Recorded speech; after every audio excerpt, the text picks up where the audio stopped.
Liam Lawson pourrait directement remplacer Sergio Perez du côté de chez Red Bull pour la saison 2025 de Formule 1. C'est une information très importante qui est tombée il y a quelques heures désormais. Liam Lawson, ou du moins Red Bull Racing, va tester Liam Lawson dans la Red Bull RB20, donc la Red Bull de cette saison, lors d'un essai sur le circuit de Silverstone la semaine prochaine, donc après ce Grand Prix de Grande-Bretagne. Et ce test a pour but de définir si oui ou non Liam Lawson pourrait remplacer Sergio Perez la saison prochaine. Mais alors là, vous me dites, oui, mais Sergio Perez, il a prolongé d'ores et déjà son contrat du côté de chez Red Bull pour la saison prochaine, mais également pour 2026.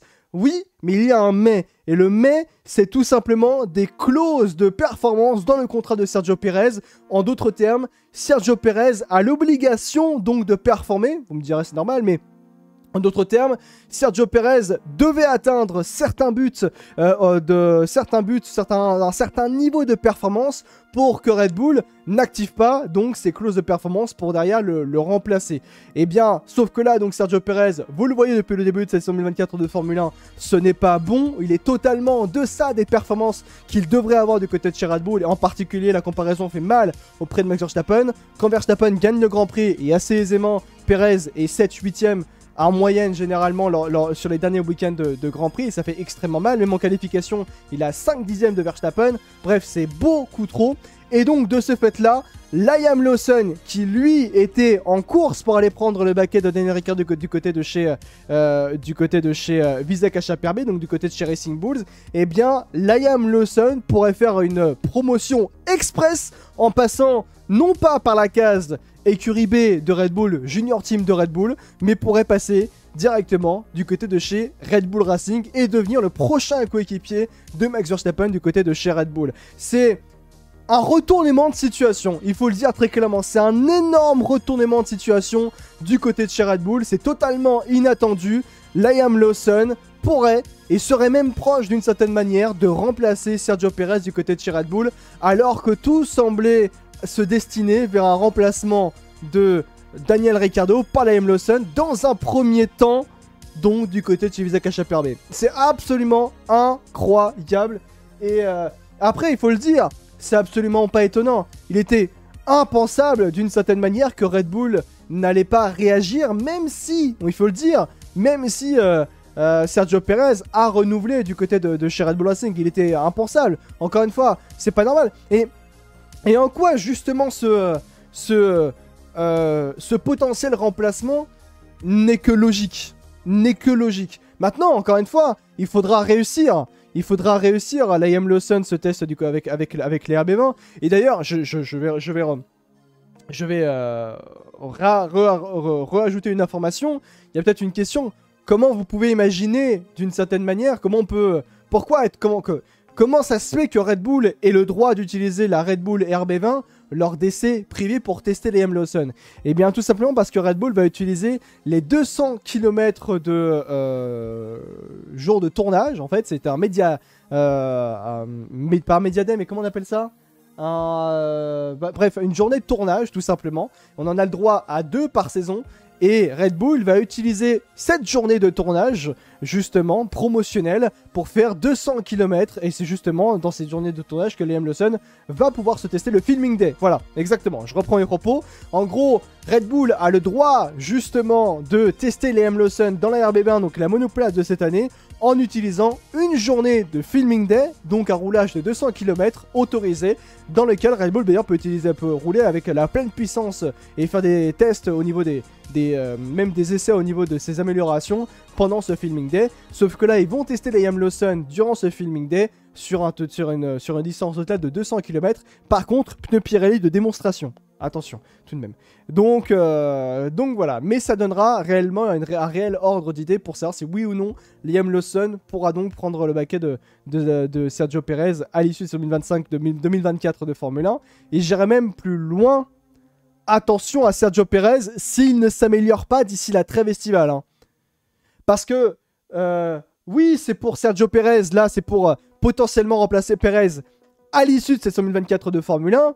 Mais on n'est pas à l'abri que si à la trêve estivale, Perez ne s'améliore pas, c'est ciao. C'est ciao dès la trêve estivale. Et je vais même poser cette question dans le chat. qui pense dans le chat que Sergio Perez peut ou va se faire remplacer dès la trêve estivale? Tellement il est loin, Sergio Perez. Je crois que c'est tout simplement, c'est d'ailleurs, je crois que c'est Motorsports. Motorsports a fait un article plutôt très intéressant, reflétant les écarts de performance entre les différents coéquipiers de Verstappen. Et ça, c'est plutôt intéressant, parce que regardez, en moyenne, et ça c'est un point qui est extrêmement intéressant, quels sont du moins les réels écarts, quel est du moins le réel écart de performance entre Sergio Perez et Max Verstappen, qui montre à quel point Sergio Perez est problématique en termes de performance du côté de chez Red Bull et pour Red Bull Racing. Notamment si on fait la comparaison, justement, si on compare les différents coéquipiers qu'a pu avoir Max Verstappen du côté de chez Red Bull, on voit à quel point, si on compare les performances entre les différents coéquipiers de Max Verstappen sur Max Verstappen en termes de performance, on comprend à quel point Sergio Perez est problématique du côté de chez Red Bull en termes de performance. Je prends l'exemple de Daniel Ricciardo. Dans la globalité, Max Verstappen du côté de chez Red Bull a eu 4 coéquipiers. Daniel Ricciardo, Pierre Gasly, ensuite Alexander Albon et enfin donc Sergio Perez. Eh bien, si on fait la comparaison, le pilote qui a été le plus proche, notamment en qualification, c'est bien sûr Daniel Ricciardo. Il y a eu l'écart moyen en qualification entre Verstappen et Ricciardo sur l'ensemble de la collaboration, c'est seulement 47 millièmes. Si on prend Pierre Gasly, c'est quasiment 6 dixièmes. 6 dixièmes au tour en moyenne en qualification. Et on se souvient du contexte, Pierre Gasly n'était pas réellement aidé par Red Bull quand il est arrivé du côté de chez Red Bull. Même Christian Horner a reconnu que ça avait été une erreur d'avoir mis Pierre Gasly dans ces conditions-là du côté de chez Red Bull. Alexander Albon, c'est même un écart qui est plus important qu'avec Pierre Gasly. Gasly, c'était moins de 6 dixièmes. Albon, c'est plus de 6 dixièmes. Plus de 6 dixièmes d'écart de temps au tour, justement en moyenne, avec Max Verstappen. Mais si on regarde Sergio Perez, et bien Sergio Perez, c'est quasiment le même écart moyen en qualification au tour que Pierre Gasly. Sergio Perez, il est 5 dixièmes plus lent en moyenne que Max Verstappen en tour moyen en qualification. L'écart moyen en qualification, c'est 5 dixièmes plus lent pour Perez sur Verstappen.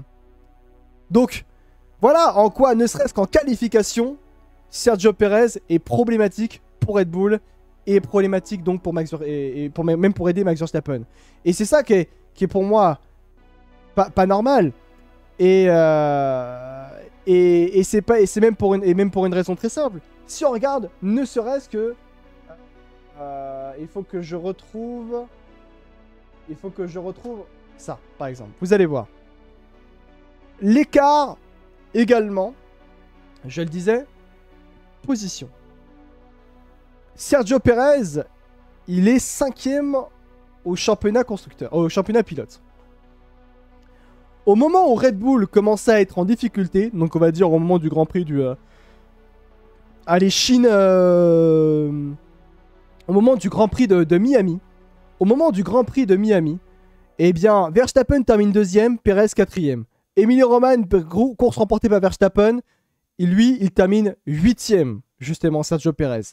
À Monaco, 6e place pour Verstappen, quand Perez abandonne dans un accrochage dont il était impliqué au premier tour, où c'était grandement de sa faute d'ailleurs.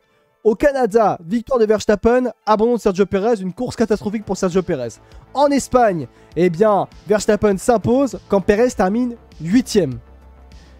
En Autriche, Verstappen se battait pour la victoire, mais il y a l'accrochage avec Lando Norris, tandis que Perez, donc il termine 5e Verstappen, tandis que Perez, lui, ne termine que 7e. Verstappen marque énormément de points, se bat tout le temps pour la victoire, même quand la voiture est en 2 et ne permet pas, enfin, même quand la voiture n'est pas la meilleure, puisque c'est McLaren aujourd'hui qui a la meilleure voiture. Mais Perez, c'est encore une fois pas possible. C'est pas possible, c'est pas normal. Perez, en 5 courses, c'est 14 points. 14 points en 5 courses. C'est inacceptable, surtout quand on sait, je rappelle factuellement, Sergio Perez est dans la monoplace et dans l'écurie championne du monde en titre. Verstappen se bat pour les victoires, se démène pour aller s'imposer.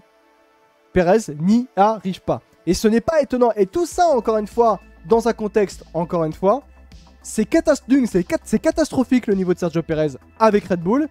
Et merci beaucoup Yed, et je remets le contexte. Verstappen, c'est en 5 courses, Verstappen 91 points. C'est en 5 courses. Parfait. Verstappen en 5 courses, c'est 91 points. Sergio Perez, c'est seulement 14 points. C'est catastrophique. Catastrophique. Et je rajoute même un point. Tout ça, on en parle dans le contexte actuel, dans lequel on sait désormais que Liam Lawson est en course pour remplacer Sergio Perez dès la fin de cette 2024 de Formule 1, et peut-être même dès la trêve estivale, puisqu'on sait désormais que Red Bull va tester Liam Lawson dans la RB20 en vue d'un potentiel remplacement de Sergio Perez. Directement, sans passer par la case écurie B de Red Bull, Visa Cash RB. C'est dire le contexte énorme dans lequel on est actuellement. En fait, c'est ça, c'est prendre les statistiques. Réellement prendre les statistiques pour comprendre à quel point c'est pas normal ce qui est en train de se passer pour Sergio Perez, pour Red Bull dans la globalité. Il y en a qui disent oui, mais c'est un bashing. C'est un bashing autour de Sergio Perez. C'est pas un bashing autour de Sergio Perez. Ce ne sont que l'énonciation des faits. Les faits sont là. Je suis désolé. Il est plus lent. Mais attendez les gars, vous vous rendez compte qu'il est quand même plus lent en termes d'écart moyen autour que Pierre Gasly et Alexander Albon. Enfin, il est quasiment au même niveau d'écart moyen en qualification que Pierre Gasly et Alexander Albon, qui ont été des novices, qui débutaient leur carrière presque du côté de chez Red Bull. Quand même, je suis désolé, il y a ça aussi à prendre en compte. Si Lawson remplace Perez au lieu de Ricciardo, on n'aura aucune chance de voir Adjar chez Visa Cash l'an prochain. Non, je pense qu'on n'aura aucune chance. Très sincèrement, là, on n'aura aucune chance. En plus, Isaac Adjar, la course de F2, la sprint race, là, à l'heure actuelle, au moment où on se parle, elle n'a pas été bonne. Parce qu'il s'est sorti tout seul. Donc ouais. Mais je suis curieux. Est-ce que Red Bull osera, j'ai envie de dire, aller au bout de son idée et dire bye bye à Sergio Perez, ce qui serait sportivement logique, et j'insiste réellement sur ce point. C'est sportivement logique que Red Bull regarde, peut-être pas que prenne Liam Lawson ou un autre pilote ou Ricciardo par exemple, mais c'est sportivement logique que Red Bull regarde un potentiel remplaçant à Sergio Perez. J'irais même plus loin aussi par rapport à ça. Peut-être que finalement, Carlos Sainz peut potentiellement signer du côté de chez Red Bull. Même si je pense que d'une certaine manière, Red Bull se doit de voir pour Liam Lawson, parce que Liam Lawson, contractuellement parlant, il est dit, encore une fois, il est dit que Red Bull est dans l'obligation de mettre Liam Lawson en 2025 en Formule 1. Pourquoi? Parce que contractuellement, ils en sont contraints Red Bull, parce que sinon Liam Lawson, s'il n'est pas en Formule 1 l'année prochaine, grâce à Red Bull, il sera libre de s'engager avec qui il le souhaite, effectivement, dès l'année prochaine. Donc, il sera libre de tout contrat, il sera libre de s'engager avec qui il le souhaite, effectivement, Liam Lawson. Donc c'est en ça où c'est très intéressant, c'est en ça où les choses évoluent drastiquement, et au moment où on se parle, je rappelle, mais on est avant cette séance de qualification en Grande-Bretagne, et notez bien que cette séance de qualification de Grande-Bretagne, et au moment où justement ces informations sortent, si il ne fait pas une bonne séance de qualification Sergio Perez, sachant que la trêve estivale, c'est après ce Grand Prix Grande-Bretagne, s'il reste le Grand Prix de Belgique et le Grand Prix... c'est quoi le prochain Grand Prix après le Grand Prix? Il reste 2 Grands Prix. Je pense que Sergio Perez ne passe pas la trêve estivale. Ah, clairement. Et ce serait absolument incroyable qu'un pilote qui venait de prolonger, qui vient de prolonger, puisse se faire remplacer directement. Et hier, je crois que c'est Sky Sports qui a posé, après la journée du vendredi, il y a Sky Sports qui a posé la question à... Ah, mais t'as la news sur... Oui, j'ai vu tout l'article, effectivement. J'ai lu l'article, mais on peut mettre sur Off-Track, bien sûr, la promo dotée. Hello, salut Vivax, comment tu vas? Merci beaucoup pour ton sub, ton 11e mois de novembre, quasiment un an. Merci beaucoup, Vivax, ça fait extrêmement plaisir. Merci beaucoup d'être un immense exemple pour la communauté. Mais ce que je veux dire par là, c'est qu'il faut se rendre compte. Il y a un pilote qui vient à peine de prolonger. Qui va peut-être se faire virer. Non mais ça, c'est exceptionnel. Exceptionnel. Je remets, pour ceux qui viennent d'arriver, je remets la news qu'on a mis sur Off-Track. Liam Lawson va piloter la Red Bull RB20 cette semaine, la semaine prochaine à Silverstone. Le néo-zélandais prendra le volant de la RB20 dans le cadre d'une journée de tournage pour Red Bull. Je rappelle derrière que Red Bull évalue également d'éventuelles options de plan B dans le cas où l'écurie souhaiterait se séparer de Sergio Perez. Ricardo récemment disait comme possible successeur aurait peu de chances d'obtenir le baquet. Liam Lawson pourrait donc être une possibilité si l'équipe estime avoir besoin d'une alternative à Sergio Perez. Tu as Jérôme, je sais pas si tu es encore là dans le chat, mais l'article d'Autosport révèle que de Motorsports, pardon, l'article de Motorsports révèle justement que Sergio Perez a des clauses dans son contrat. Parce qu'une nouvelle qui sort, que l'avenir de Sergio Perez semble de nouveau menacé en dépit de sa raison pour son contrat, laquelle contiendrait des clauses de rupture si certains objectifs ne sont pas atteints. C'est ça la grosse information. C'est le fait que Sergio Perez a des clauses de performance. Et s'il n'atteint pas ces clauses, c'est ciao. Comme beaucoup de pilotes d'ailleurs en Formule 1, hein, s'ils n'atteignent pas ces clauses, c'est ciao. Donc bon. Donc il y a ça aussi à prendre en compte. Mais je saluerai j'ai envie de dire le courage là finalement enfin de Red Bull qui dirait à Liam Lawson ciao. Mais ça on le sait déjà, Helmut le répète chaque week-end. Oui et non, oui et non. Helmut il dit pas tout le temps que... Helmut il dit qu'on va lui proposer quelque chose l'année prochaine. Tout le monde pensait... Petite pensée pour Yuki. Yuki est parti trop tôt. Ou pas parti trop tôt hein. Mais après on peut se poser la question, est-ce que c'est un manque de respect... Cette nomination potentiel de Liam Lawson du côté de chez Red Bull, est-ce que c'est un manque de respect envers Yuki Tsunoda? Écoutez, business is business, hein. Business is business, c'est comme ça en vrai, hein. Parce que on comprend mieux pourquoi qui est réellement Yuki Tsunoda pour Red Bull Racing. Juste un pilote qui a été mis là, très bon pilote, soit dit en passant, au demeurant. Mais un pilote très bon qui a été mis là par Honda. Voilà, en fait, qui est tout simplement, qui est effectivement Yuki Tsunoda. Donc, c'est pas un gros manque de respect, mais du point de vue de la performance, c'est différent. Après, il est bon de noter que Tsunoda, ça a été un diesel hein, quand même. Hein. Il est très bon cette saison, mais au bout de la 4ème saison du côté de chez Isaac HPRB, hein, AlphaTauri. Moi, je joue sur une pole britannique, que ce soit Norris ou Hamilton au Russell. Bah, c'est ce qu'on va voir dans quelques instants. Donc ouais, non, mais c'est... Je suis très heureux. Moi, je serais... Très sincèrement, c'est pas méchant contre Sergio Perez. Je parle juste du point de vue sportif. Je serais extrêmement heureux de voir Liam Lawson signé chez Red Bull Racing sans même passer par la case. Vous vous rendez compte quand même que, au passage, hein, ce que peut potentiellement faire Liam Lawson, c'est mieux que Max Verstappen. Hein. Factuellement, c'est mieux que Max Verstappen et que quasiment tous les pilotes de la Red Bull Academy. Hein. Jamais aucun pilote de l'Académie Red Bull n'a fait le bond de formule de promotion à directement titulaire du côté de chez Red Bull. Hein. On est toujours passé par l'écurie B du côté de chez Red Bull. Hein. Verstappen, meilleur pilote du monde à l'heure actuelle et peut-être l'un des plus... Enfin, déjà l'une des légendes de la Formule 1, est quand même passé par la case Toro Rosso. Hein. Donc bon,